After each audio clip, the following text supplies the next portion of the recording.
Right at it. Right at it. Oh, he's done it again. Just as he did at the John Deere for his first win.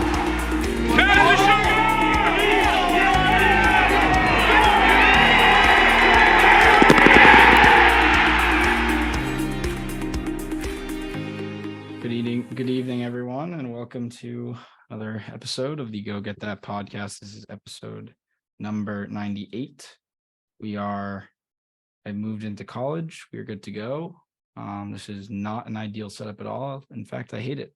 So yes, we'll troubleshoot for the next time, as we are now an hour past what we were supposed to do due to many technical difficulties, and we were not able to get it live. So, coming off a proud week for Mr. Spieth. That's one way to put it. What was it? T6, I think, because he bogeyed 18, Yeah, like a classic. Yep. So Spiethian Sunday, but proud performance from him. It'll be a 7 o'clock wake up for me tomorrow. To that, of course. Overall. Were you surprised that he was even kind of there going into Sunday?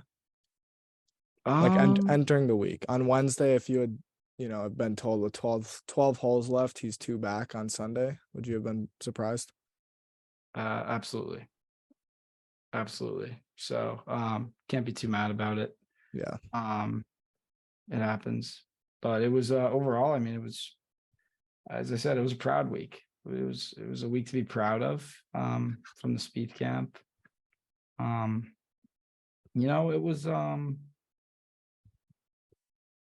just, I don't think he took enough chances, man. Like the irons they just look so, I'm trying to think of the word to use. He looked like he was trying to just like force them. Yeah. And just, they were terrible. They were not good. That's kind of my main sort of takeaway from Memphis was, one, it was good to see some good play. In general, obviously the first round lead on Thursday was fantastic. 7 under 63, probably the best round we've seen from him in months. And then to Friday, I thought was good as well. Obviously plenty of mistakes and some poor shots, but to still grind out 2 under was good. Saturday, I think you could kind of see the wheels fall off a little bit. The missed like 4-foot birdie putt on 16 was not great. And just he didn't make anything Saturday, and to kind of let that one stroke go on the back half of Saturday leading into Sunday, it felt like there wasn't any momentum there.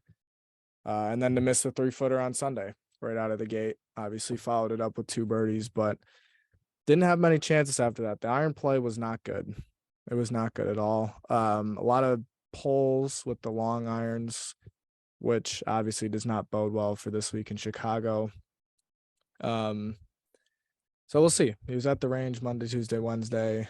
So hopefully kind of figure something out. But it was the iron play that let him down. He drove it great, putted it pretty well. Short game was fantastic all week. But there's definitely an area that clearly needs some fine tuning as he looks to kind of get into the mix at Eastlake. He's in 27th right now. I don't feel too concerned that he's not going to make it into next week. Only 2 guys made it in to the top 50 last week, less guys this week, but we'll see.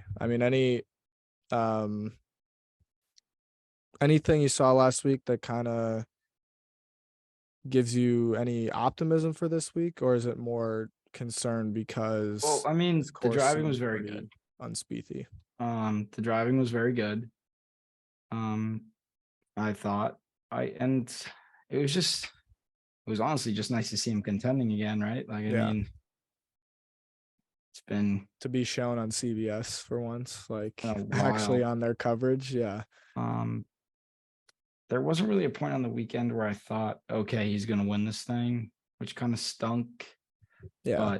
But biggest positive of the week was not not only did he not shoot himself out of it on Thursday, he did the exact opposite, which was nice. Right. He got himself into a tournament very early. He got himself into a tournament that was pretty big.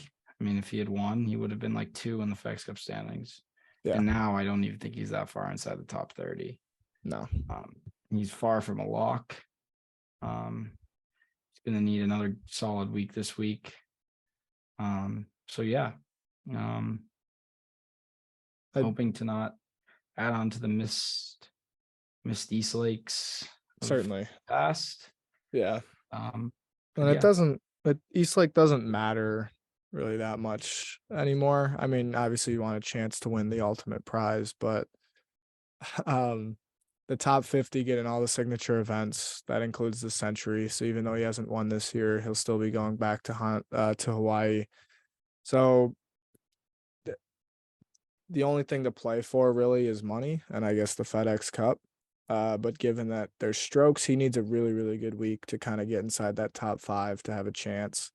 That would be meaning like a runner-up finish or a win. I don't know if that's exactly in the cards. I do think he'll actually play pretty well this week, just given that he's driven the ball really well in totality this season, and I think that that's important at a place like Olympia Fields, which is going to play a little bit softer than it did in 2020 when 5 guys were under par for the week, which is sick. But there's been a lot of rain in the Midwest, especially in July, so a little softer, but it's still a very tough golf course, still very kind of US Open-y, PGA type scoring. And kind of one more quick Spieth Memphis thought was, it seemed like he mentioned a couple times in pressers that he just played a lot in the 2 weeks leading up to Memphis, and that seemed to work out really well. Like, he scored fantastic the first 3 days. Maybe not Saturday, so the first 2 days, but Friday should not have been, what was it, 68, 2 under. And, you know, Thursday was a great round. Don't know if it was a 63 great round. Can't remember too many amazing iron shots, but it was a lot of really good scrambling, made some putts, and that stuff just comes with playing a lot. And so I kind of wonder, or at least I hope as a fan, it seems obvious to me that he should just play more. Like, and that doesn't even have to be tournament events, but he plays his best stuff. He mentioned at the RBC Heritage that he was tired because he had played 8 out of 10 weeks or whatever. And then he, you know, had 2 putts to win the tournament on Sunday. And it's like, all right, well, you seem to be pretty dialed in when you play a lot of golf. So I don't understand why you don't play a lot of golf. But we'll see. We'll see if it translates this week. If he can keep it in the fairway, I think he's got a chance. But we already talked about the iron play, and that's going to have to be a lot better if he wants a good week to kind of get into East Lake with some momentum and, you know, within 6 shots of the lead or whatever it might be.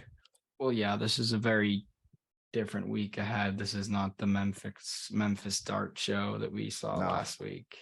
No, it is not. It will be playing easier, I assume, this week, but it will not be playing anywhere close to what Memphis plays. It's a tough golf course. It's a golf course that I think could, if Spieth can keep it in the fairway, could, like, the scoring could benefit him. Mm-hmm. So we'll see. It's a good way to put it, I think. It's a fun golf course. It's one of my favorite courses that the tour comes back to every once in a while. And I'm really excited. I think that it's going to be a great test of golf. I think that I feel like what happened in 2020 is sort of hyping this up a bit. Yeah. Because of how hard it played. But yeah, I think it'll be a fun week. Again, it'll be an early wake up for me tomorrow, which is great. But you sound enthused. Looking forward to another 7 under tomorrow. Yeah. Good luck. And a first round lead. So yeah, this course, I mean, Memphis was par 70. It played like 72-50 on the card. I think this place can get up to like 75. And like I said, it's been pretty soft as a par 70. So fairways might be a touch wider in that sense. You're not going to have balls running through fairways into the rough, but you're also not going to get massive amounts of run out. It won't be as soft as Memphis. And actually, I think it will kind of dry out by the weekend. The weather looks fantastic. There's going to be some rain tomorrow morning, but then right about 10 a.m. when Jordan's off with Sungjae again, the rain should stop, wind will be up, sun will come out. So tomorrow I think will be kind of an interesting day, and then it'll start to firm up and really show its teeth in a way that it may not show on Thursday, even though it'll still play pretty difficult. Obviously, kind of one of the big outcomes of this week is who gets to East Lake, whatever. And I already kind of mentioned that doesn't matter a ton because all these guys are into all the signature events next year, which means a lot of money, a lot of perks, big tournaments, TV time, whatever it might be for them. But another big one, the Ryder Cup top 6 gets set at the end of this week. The US, that doesn't seem like too big of a deal. It's more the captain's picks that are going to be quite interesting. Although if somebody like, say, a Kurt Kitayama wins this week, Well, then it mixes it up, right? So I couple questions, I guess. I don't know if you've tweeted out kind of your 12 at the moment, and kind of playing with that. Where do you have Lucas Glover in this? Because he's now won 2 times in 2 weeks, and it's hard to deny that he's playing better than probably everybody but like 4 dudes in the world, 3 guys in the world, at this point. Personally, I think that it's a Kurt Kitayama win this week would do nothing to mix up the standings at all. He's in, I think, if he wins. I don't think it's cool. I don't think he is at all. I think he'd be like 7th, or maybe he might auto qualify. I guess that's the other thing is if somebody like, I don't know. There's a tweet about it saying what guys needed, but if somebody kind of from down the pack wins and jumps into an auto qualifier spot that knocks out Schauffele, maybe you're still taking Schauffele, of course, but then that bumps out somebody else, right? And so I think Kitayama might be the only guy that can really throw a wrench in it, because if Fowler wins, well, he's already in. Cam Young, I mean, we'll see, but Cam Young doesn't win, so it doesn't matter. The way I put it is that it's hard to make a case for JT over Glover, but it's also very hard to make a case for Glover over JT. Interesting. So it's just hard.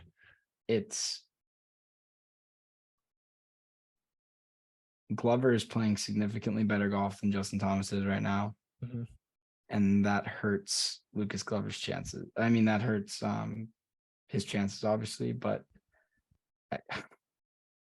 again, Justin Thomas is one of the best Ryder Cuppers that we have left. Yeah. Since now some have retired, and it's very hard to leave him at home. Yeah. It's very hard to go to Rome with Harmon, Clark, and Glover leading our charge while JT sits back and at home. You know what I mean? No, exactly. So, on paper, it seems weird. But it's weird because it brings in questions like, well, where is Morikawa? Why is Morikawa not talked about more? In terms of making the team? In terms of not making the team. Oh, well, I don't know. I mean, he hasn't been great, but he also he was in a playoff at the Rocket Mortgage. He's been to a Ryder Cup and he's been better than JT. So therefore it counts. But Glover hasn't been to a Ryder Cup and he has been better than JT, but it's well, he's never been there. He's won these last 2 weeks. He was still 180th in the FedEx Cup in June, right? Like this is just a heater these past 4 months, which is how guys make the team, but it's not, you know, it's not like if say, if Fowler kind of snapped out of his slump in the same way Glover did, where it was like, oh, that's 3 straight top tens for Fowler, and then he wins back to back. It's like, oh yeah, Ricky's on the team because he's Ricky Fowler. He's been here before. And I know he was in a slump for 3 years or whatever, but he's now won 2 times in 2 weeks. For Glover, it's like, oh, this guy's never been, he won a major 14 years ago. And since then he hasn't, it's, he's a solid PGA Tour professional. And now he's winning twice. And it's like, well, this is complicated. I think you have to give him the nod, but I also think it's partly because he's making putts. Nope. Like the US team, what concerns me, Jordan said this on the last pod we did when I kind of asked him. He thinks Europe's going to win, just regardless of who the US picks. And part of the reasoning is like there's no putters on the US team. There's a lot of people that miss putts on the United States team. You think about Morikawa, although I think he steps up when it matters. If Justin Thomas makes the team, obviously Jordan Spieth has troubles putting at times. Like there just seems to be a lot of guys that.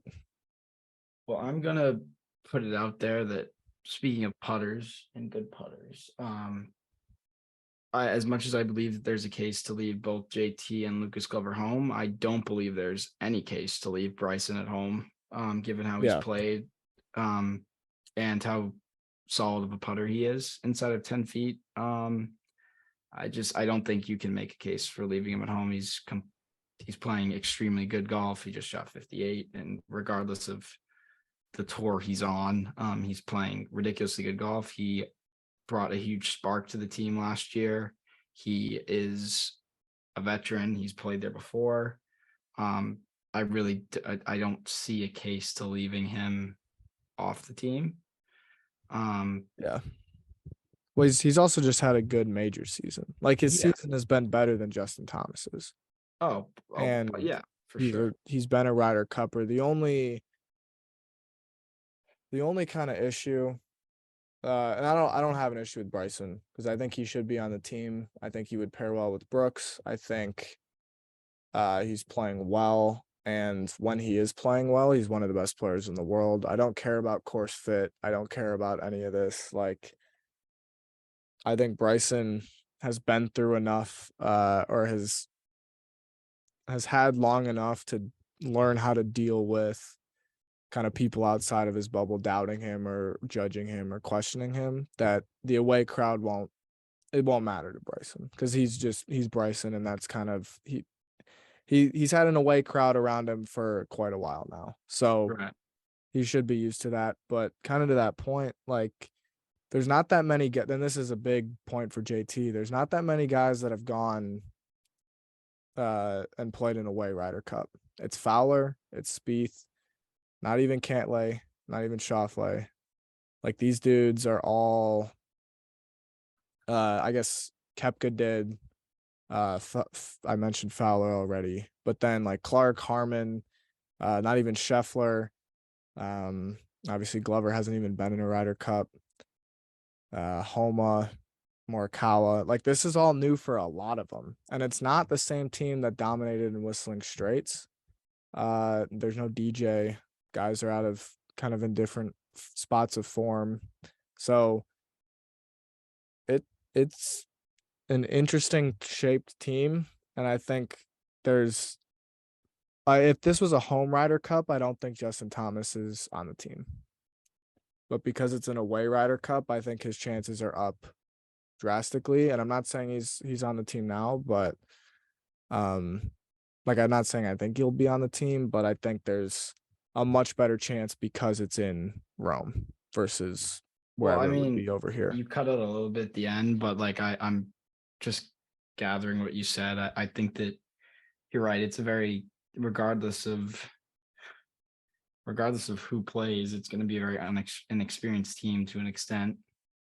But I really don't think Europe's going to be that much more experienced. No, but You look at Rory, yeah, but I think Lowry. their I dudes cannot at hear you right home now. are on form though. I think that's the other thing. Like Fleetwood, Hovland, McIlroy, Rahm, Lowry's been decent. Sepp Straka's had some good weeks, right? Yeah. At the Open. So it's like these guys seem to be getting up for it, and home games are always easier to or home Ryder Cups. They're just easier to feel more comfortable for those younger guys. And I think that gives them a bit of a boost that um is worthy of maybe overstating and then looking back and say, oh, we overstated versus understating that idea of how powerful playing on your home kind of turf or Well, soil yeah, can I mean, be. home turf is a big, it's a big advantage. There's no doubt about that. And I'm sure when we see Jordan again, when Jordan comes back, we'll have a lot to talk about in the Ryder Cup preview, especially. I think that, yeah, it's a it's gonna be tough for the. I mean, 2 years ago, I thought that it would be a breeze in Europe personally. Yeah, I think a lot of people did. But I still believe that the United States will be the more talented team going in. And I do believe that they will win pretty handily at the end of the day. Okay. That is my prediction. I like to hear that. I think that I do not think Lucas Glover will make the team personally. Interesting. So who's your 12? Do you have a list in front of you or not really? I do. Like Xander, Cantlay, Brooks, Scotty, Clark, and Harmon The captain's picks I have. are locked in.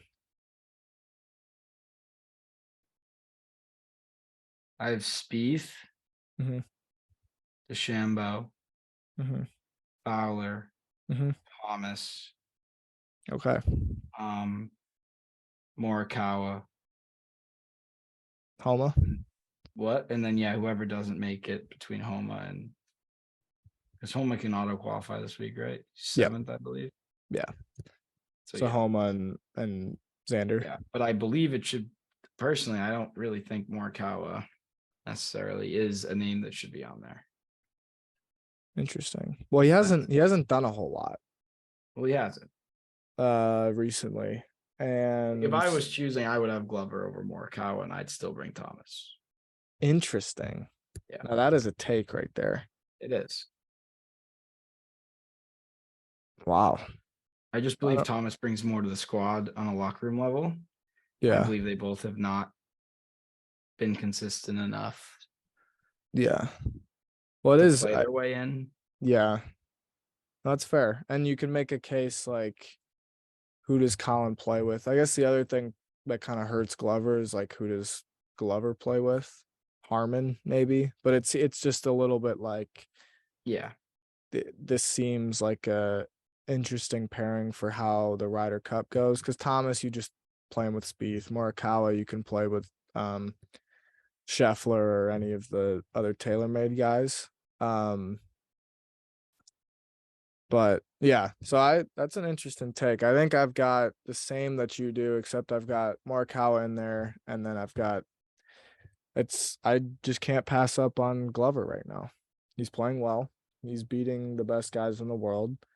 And he's making putts. And to me, I don't think Thomas is there. I don't think I would pick Thomas. Okay. If I had to predict who was there, I wouldn't be shocked if Bryson wasn't there. Like if Zach Johnson's picking, I think it might be Morikawa, Glover, Thomas. Although we're not even talking about Cam Young. Like that's a guy who could easily be on this team. And well, obviously he hasn't closed out a tournament yet, but what is he? What is he, eighth in the standings? He's eighth. Yeah, he's eighth. He's ahead of Morikawa. Like how much tough. do these points matter to it's tough, man, to leave. to Zach Johnson and Cam Young? Like this is kind of a Cam Young course this week at the BMW. If he wins, he's auto qualified. He top So like twos. If he comes in second, I think he probably. yeah. So if he has a really good a win for him, which is second place. So if he has a really good week, I mean that could just knock, that would knock Xander out of sixth. And obviously you're picking Xander, you're picking Homa, you're picking Spieth, picking Fowler. Probably picking Morikawa, but then that leaves one spot for Glover, Thomas, or Bryson, or all these other guys. So there's a lot of things that kind of could make this even more difficult on Zach Johnson this week. My guess is that it won't be difficult. Because if Glover, what if Glover just comes out in like T5s? Then I think it's. I am very certain that barring someone auto qualifying, Zach Johnson already has his team picked. Interesting. I do not think these next 2 weeks matter at all in terms of captain's picks, unless somebody auto qualifies. I think that's probably true. But again, we Probably digress. true. But I think 3 weeks ago he had it, and then Glover has thrown a wrench into it quite a bit. I think he knows. I mean, we know 10 of the guys on the team. 9. We'll say 9. There's 9 guys that are like, yeah, you're on the team. The top 6, and then Homa or Xander, whoever's 7th, Spieth and Fowler. And then you can kind of assume Morikawa, and there's your 10. Yeah. So we'll see. For sure. Lot could for still sure. happen this week. I mean, if Glover wins again, then it's like, all right, you're on the team. But I have I guess you're right. If serious Glover doubts wins this week, I'm pretty sure it's locked up for him. Serious doubts Lucas Glover's going 3 in a row. But besides that, I don't think there's much. But I mean, yeah, it's definitely interesting. I think that it'll be fun to see who it is, because I mean, yeah, I think there's a good chance that he just goes by the book basically, and Cam Young's on there, and Glover. What's JT 15th? Yeah, 14 or 15. Yeah, I don't know, man. He could. I mean, we won't know. We'll only know who qualified, not the remaining captain's picks. That'll be announced at a later time. But those are our predictions. I'm sure we'll talk about it more in another. Well, before we wrap up, we have a change in the go get that standings. Yes, well, I was just about to transition into some other predictions. Jordan is in deep trouble. Yes, Jordan is very much in trouble. He is Jordan is staring the October SAT in the face. As he is now, he's a lot behind.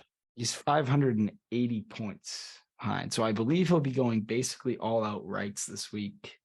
He kind of has to. This week for me, I went full ham. Yes, I've seen that. So I'm guaranteeing a ham top 10.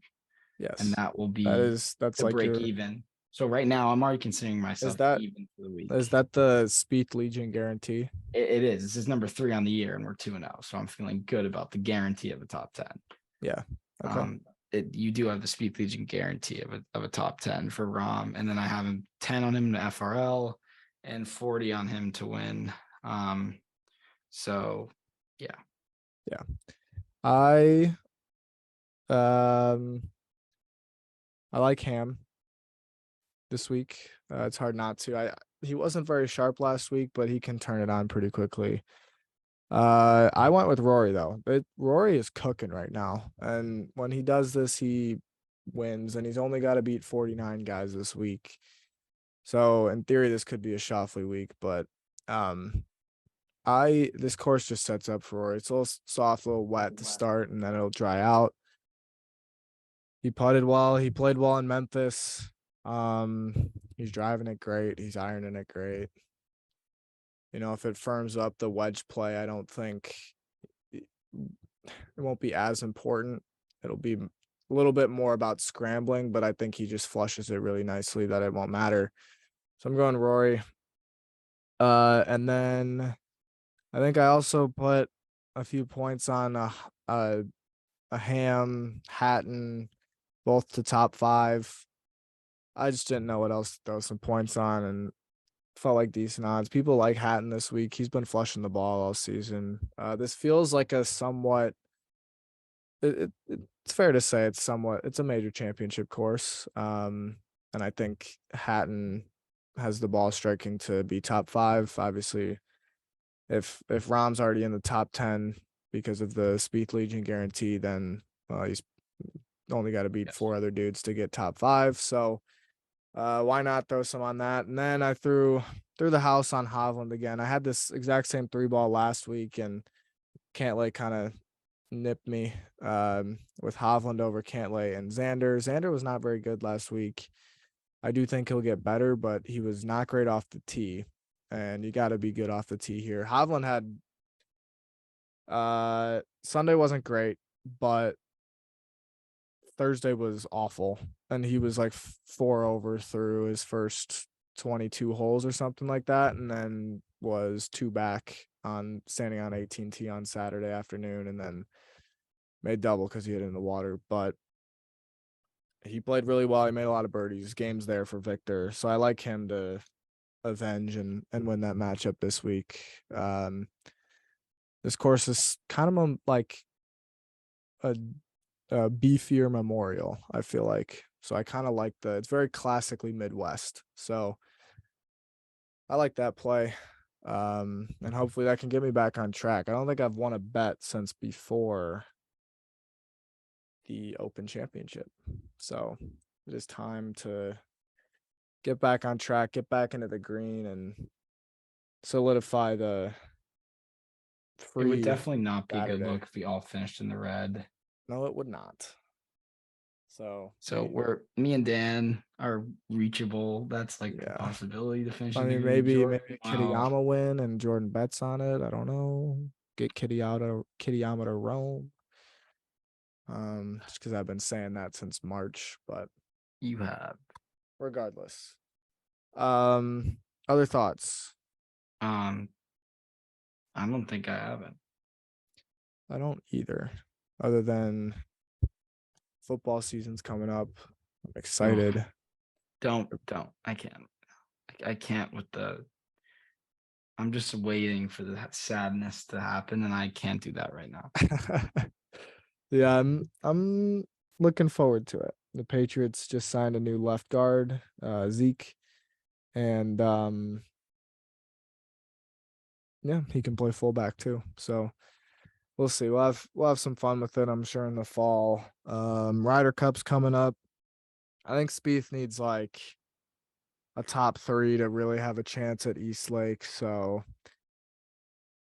I mean, you never know. Maybe he plays really well this week, plays really well next week, and he's hoisting a FedEx Cup, but that would be kind of a turn of events. I do think he'll play well this week.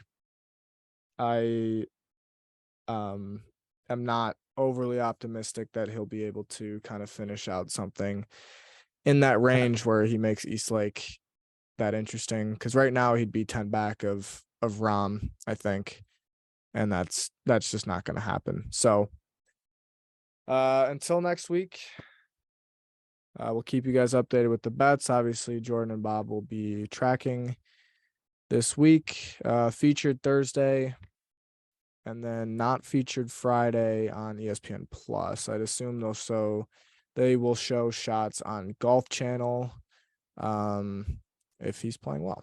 But if not, then you probably don't want to see those shots anyway and just kind of hold on for East Lake. So yeah, that's all I've got.